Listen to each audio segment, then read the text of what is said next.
श्री शिवाय नमस्तु भीम हर हर महादेव। स्वागत है आपका हमारे चैनल सनातन धर्म का संसार पर। दोस्तों, आप सभी लोग जानते हैं कि 15 मई 2024 को है वैशाख महीने की दुर्गाष्टमी। और दोस्तों, वैशाख महीने की जो अष्टमी होती है इसका बहुत ही बड़ा और विशेष महत्व होता है। और दोस्तों, आपके पास एक और बहुत बड़ा मौका आ चुका है जो कि 15 मई के दिन है, जो कि वैशाख महीने की अष्टमी का है। अब दोस्तों, इस वैशाख महीने की अष्टमी के दिन आपको मिट्टी के कलश वाला उपाय जरूर करना है या मिट्टी के जल वाला उपाय जरूर करना है। बहुत सारे लोग उपाय को अलग अलग नाम से जानते हैं, इसीलिए हमने आपको मिट्टी का कलश भी बताया है और मिट्टी का जल भी बताया है।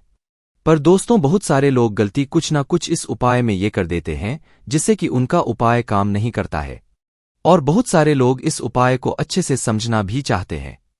तो क्यों ना इस विशेष दिन पर आप लोग इस मिट्टी के जल वाले या मिट्टी के कलश वाले उपाय को करो और इस उपाय का फल ले लो, क्योंकि वैशाख महीने के हर दिन का बड़ा फल होता है। और वैशाख महीने की अष्टमी तिथि का जिस तरीके से सोमवार की अष्टमी का एक बहुत ही बड़ा और विशेष होता है, उसी तरीके से आप समझ सकते हो कि वैशाख के महीने में जो वैशाख के महीने की अष्टमी होती है उसका एक बहुत ही बड़ा और विशेष महत्व होता है। तो भाई, इस दिन आप लोगों को इस मिट्टी के कलश वाले उपाय को जरूर करना है। पर दोस्तों, इसमें बहुत सारे लोग गलती करते हैं, इसलिए जो लोग इस उपाय को पहले जानते हैं, पहले कर चुके हैं, भाई वो लोग भी इस उपाय को जरूर सुने ताकि वो लोग अपनी गलतियों को सुधार लें हैं ना। तो सबसे पहली चीज दोस्तों, इस उपाय में सबसे पहली चीज आप लोग जानते हैं, उसके नाम में ही आपको समझ आता है, मिट्टी का कलश या मिट्टी का जल है ना। तो कहने का मतलब क्या है कि उपाय में हमें मिट्टी के जल की आवश्यकता पड़ती है। ऐसे कलश जो कि मिट्टी का हो, जिसके अंदर जल भरा हुआ हो, वही जल की हमें इस उपाय में आवश्यकता पड़ती है, जिस उपाय को आपको वैशाखी इस अष्टमी के दिन करना है, जो कि 15 मई के दिन पड़ रही है। अब दोस्तों, उपाय में क्या करना है, कैसे इस उपाय को करना है, किसको करना है, किस समय करना है, कहाँ पर करना है, सबसे पहले हम लोग ये जान लेते हैं। तो देखो, इस उपाय को अगर कोई करेगा तो वो सिर्फ और सिर्फ घर का एक बड़ा सदस्य करेगा। इस उपाय को घर के सभी सदस्यों को करने की बिल्कुल भी जरूरत नहीं है। घर की जो बड़ी माताएं बहनें हों, उनमें से विशेष रूप से कोई भी एक माता बहन इस वाले उपाय को करें तो बहुत ज्यादा अच्छा है। बाकी अगर किसी कारणवश घर में माताएं बहनें उपस्थित ना हो या वो ये वाला उपाय ना कर पा रही हो किसी भी कारणवश, तो फिर घर का कोई बड़ा व्यक्ति भी इस वाले उपाय को कर सकता है, चाहे फिर वो पुरुष ही क्यों ना हो, कोई भी दिक्कत वाली बात नहीं है। उसके बाद में दोस्तों, इस मिट्टी के कलश वाले उपाय को हमें करना किस समय है, ये बात तो हमें पता है कि भाई हमें इस उपाय को इस वैशाख महीने की अष्टमी तिथि के दिन करना है, जो कि 15 मई के दिन पड़ रही है। पर इसे करना सुबह के समय करना है कि शाम के समय करना है ना। तो देखो, यहाँ पर हम आपको बता दें कि ये वाला जो उपाय है ये सुबह के समय होगा। उसका सबसे बड़ा कारण ये है कि इस उपाय में हमें शिव जी पर जल चढ़ाना है, और जल हमेशा सुबह के समय ही चढ़ता है, शाम के समय प्रदोष काल में ज्यादातर नहीं चढ़ाया जाता है, ठीक है। तो इस उपाय को आप कोशिश करना कि सुबह के समय ही कर लो। तो देखो, अब सुबह के समय भी लोगों को मन में ये प्रश्न होता है कि इस उपाय को हम किस समय से लेकर किस समय के बीच में करें। तो देखो, सर्वश्रेष्ठ जो समय होता है उपाय को करने का वो प्रातःकाल होता है, सुबह सुबह होता है। बाकी जो लोग लेट भी हो जाते हैं, तो हम उन लोगों के लिए ये बात कहते हैं कि अगर किसी कारणवश आप लेट हो गए हो किसी उपाय को करने में, तो आप 10, 11 या 12 बजे तक भी अगर उपाय करोगे तो भी आपको उपाय का फल मिल जाएगा। पर 12 बजे से लेट आप लोग उपाय मत करना, फिर नहीं हो सकता कि भाई आपके उस उपाय का फल आपको मिले या ना मिले है ना। तो इसीलिए आप कोशिश आपकी यही होनी चाहिए कि हम सुबह सुबह जल्दी जल्दी इस उपाय को कर लें। मतलब सुबह कहने का मतलब है कि सुबह 6-7 बजे, 5-6 बजे या 7-8 बजे तक भी उपाय करोगे तो वो सुबह में ही माना जाएगा, ठीक है। बाकी किसी कारणवश लेट हो जाए तो 12 बजे तक भी उपाय करोगे, कोई दिक्कत वाली बात नहीं है। उसके बाद में ये वाला उपाय होगा कहाँ पर? तो देखो, ये वाला जो उपाय है ये आपके ही घर के पास में जो शिव मंदिर हो वहां पर जाकर होगा। बहुत सारे लोग ये प्रश्न करते हैं कि भाई क्या ये वाला उपाय हम घर में कर सकते हैं? तो देखो, घर की बात अलग होती है। जो उपाय घर में किया जाता है वो हम आपको अलग से बताते हैं। वो पंडित जी भी बताते हैं कि हाँ, ये वाला उपाय आप कर सकते हो घर में। पर जो पंडित जी घर में करने के लिए नहीं बताते हैं उपाय, वो हम आपको भी नहीं बता सकते हैं। इसलिए ये वाला उपाय घर में नहीं होगा। ये वाला उपाय आपको शिव जी के जाकर ही करना पड़ेगा। तो आपको करना क्या है, अब इस उपाय की विधि सुन लो। उससे पहले हम आपको ये बात बता दें कि सिर्फ और सिर्फ आपको उपाय का जल लेकर नहीं जाना है, उसके साथ में कुछ सामग्री भी लेकर जाना है उपाय को करने के लिए। जो कि हम आपको उपाय के साथ में बताते हैं। सबसे पहले हम आपको इस उपाय को करने की थोड़ी विधि बताते हैं कि आखिर ये मिट्टी का कलश हमें तैयार कैसे करना है, मिट्टी का जल तैयार कैसे करना है। तो देखो, नाम में ही समझ आ रहा है। सबसे पहले चीज तो इसमें हमें मिट्टी का कलश की आवश्यकता पड़ेगी, या मिट्टी का कोई ऐसा पात्र जैसे कि मटका हो गया या मिट्टी का दिया हो गया, कोई भी जो कि मिट्टी का हो। और नहीं भी हो तो भी बाजार से जाना और खरीद कर लेकर आ जाना, इतना बड़ा लेकर आ जाना। अगर आप सिर्फ उपाय के लिए लेकर आ रहे हो तो भाई इतना बड़ा लेकर आना कि इसके अंदर 1 लोटा जल कम से कम बन जाए। उसके बाद भी जैसे ही आप लोग लेकर आ जाते हो तो ध्यान रखना, इस मिट्टी के कलश वाले उपाय को हमेशा हमें 1 रात्रि पहले से शुरू करना पड़ता है। जैसा कि हम 15 मई को इस वाले उपाय को करेंगे तो हमें 14 मई की रात्रि में इस जल को अपने घर के रसोई घर में रखना पड़ेगा, क्योंकि इस जल को पूरी रात भर हमें रखे रहने देना होता है। हम इस जल का प्रयोग इस उपाय में कर सकते हैं। तो आपको करना क्या है, जिस भी दिन आप ये उपाय कर रहे हो, जैसे कि वैसाख महीने की अष्टमी तिथि के दिन कर रहे हो, 15 मई को कर रहे हो, तो 14 मई की रात्रि में या शाम के समय आप लोग क्या करना, अपना वह मिट्टी का पात्र लेना या मिट्टी का जो कलश हो वो लेना और उसके अंदर सबसे पहले शुद्ध जल भरना है। देखो, शुद्धता का विशेष रूप से ध्यान रखना। उपाय को करते समय इस कलश के अंदर आपको शुद्ध जल भरना है। किस कलश के अंदर, जो कि मिट्टी का कलश हो या मिट्टी का पात्र हो, उसके अंदर आप लोग क्या कर दो, शुद्ध जल भर दो। शुद्ध जल के बाद इस मिट्टी के पात्र को लेकर आपको कहाँ पर जाना है, जहां पर आपके घर में खाना बनता है, भोजन बनता है, आपके घर के रसोई घर में जाना है। तो अपने घर के रसोई घर में जाकर आपके घर के रसोई घर में जहां पर पीने का पानी रखा जाता है, तो उस पीने के पानी वाले स्थान के पास में आप क्या कर सकते हो कि इस मिट्टी के पात्र को रख सकते हो। मिट्टी का जो भी कलश है जिसके अंदर आपने जल भरा हुआ है वह आप वहां पर रख दीजिए। रखने के बाद आपका यहां पर आधा काम हो जाता है। अब आप अपने बाकी काम कर लीजिए और पूरी भर के लिए इस कलश को वहीं पर रखे रहने दीजिए। अब यहां पर एक बहुत बड़ी गलती ये हो जाती है कि हम इस मतलब पात्र को ढक कर नहीं रखते हैं, जिससे कि इसके अंदर मच्छर भी चले जाते हैं, मक्खी भी चली जाती है और भी कुछ कुछ छोटे छोटे जो मतलब कीड़े होते हैं वो चले जाते हैं। तो ध्यान क्या रखना है, इस कलश को जब आप अपने घर की रसोई घर में रखो तो इसे ढक कर रखो, खोलकर मत रखना, किसी भी पात्र से ढक कर रख दो। हल्का सा ऐसा मतलब रखना कि अंदर हवा जाती रहे। हल्की सी थोड़ी सी जगह आप लोग खोलकर रख देना।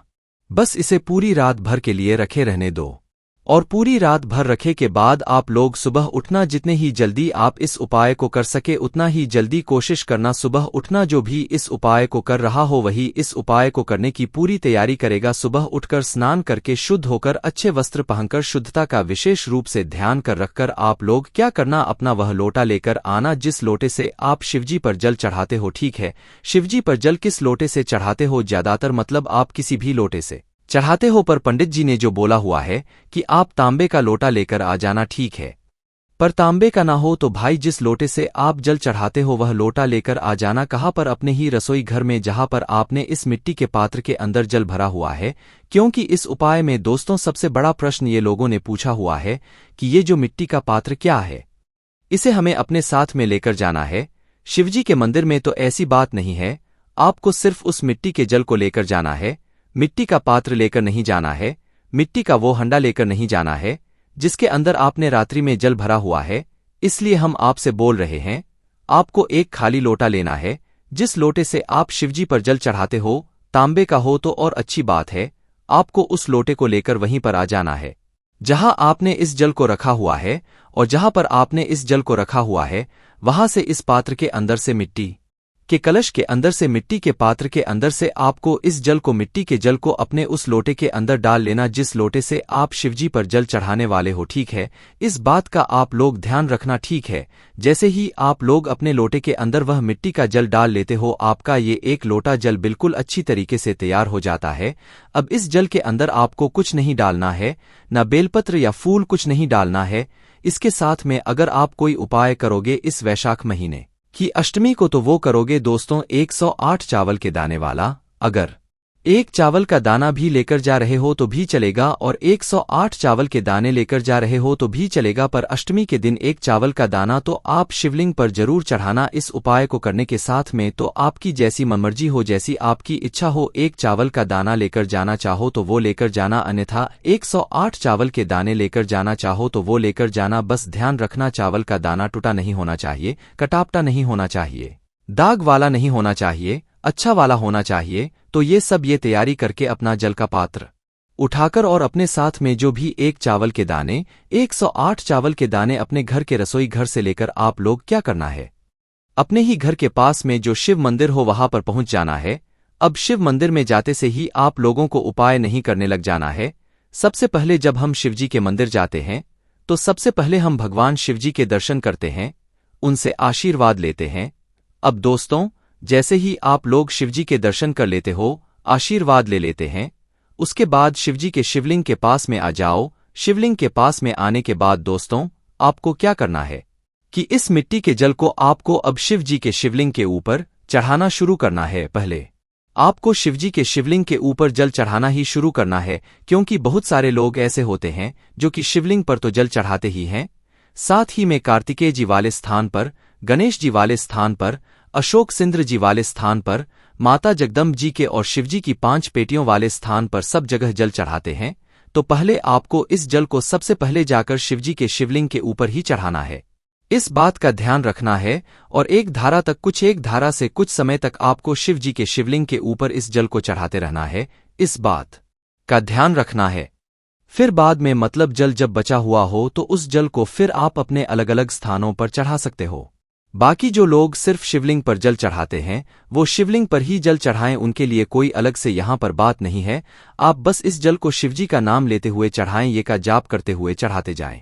जैसे ही आपका ये जो जल है मिट्टी का जल, इस वैशाख महीने की अष्टमी में मिट्टी का जल जब आप शिवजी के शिवलिंग पर पूर्ण रूप से अच्छे से चढ़ा दें तो चढ़ाने के बाद आप भगवान से हाथ जोड़कर प्रार्थना करना और वहीं पर बैठ जाना। अब बैठने के क्या करना, हमें जो मतलब चावल के दाने हम लेकर आए हैं, इन चावल के दानों का हमें क्या करना है वो सुनो। तो देखो, एक चावल का दाना लेकर आया हूं वो भी ठीक है, 108 चावल के दाने लेकर आए हो वो भी ठीक है। तो आपको करना क्या है, देखो, एक चावल का दाना लेकर आए हो तो उस चावल के दाने को मात्र शिवजी की शिवलिंग के ऊपर जल को चढ़ाने के बाद चढ़ाना है, पहले जाकर चावल नहीं चढ़ाना। इस बात का ध्यान रखना, क्योंकि अष्टमी का दिन रहेगा, वैशाख महीने की अष्टमी रहेगी।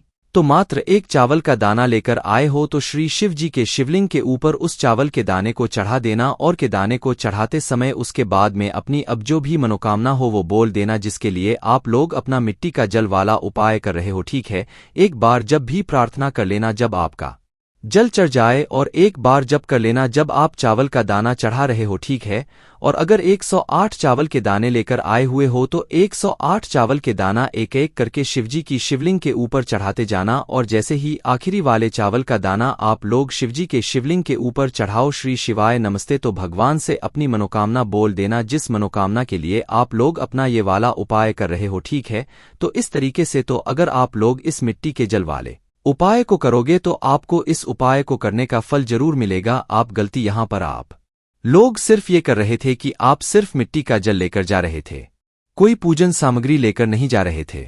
हमें भगवान को कभी ये नहीं दर्शाना चाहिए कि हम सिर्फ आपके पास आए हैं तो अपने फायदे के लिए आए हैं, अपने उपाय को करने के लिए आए हैं। इसलिए जब भी कोई उपाय करो तो पूजन सामग्री जरूर लेकर जाया करो। बाकी दोस्तों, इस उपाय को करने का जो फल है वो हो सकता है वैशाख के महीने में ही आपको मिल जाए, अगर आपने इस उपाय को पूरी श्रद्धा और पूरे विश्वास से किया है।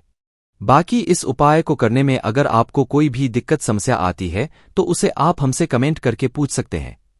बाकी दोस्तों, हम आपको उपाय ही ऐसा समझाते हैं जिससे कि आपको कहीं और जाने की जरूरत ना पड़े और आपको उपाय अच्छे से समझ आ जाए और आपको उपाय का अच्छे से फल भी मिल जाए। बाकी दोस्तों, इस उपाय को करने में अगर आपको कोई भी दिक्कत समस्या आती है तो कमेंट करके पूछ सकते हैं। श्री शिवाय नमस्तु भीम, हर हर महादेव।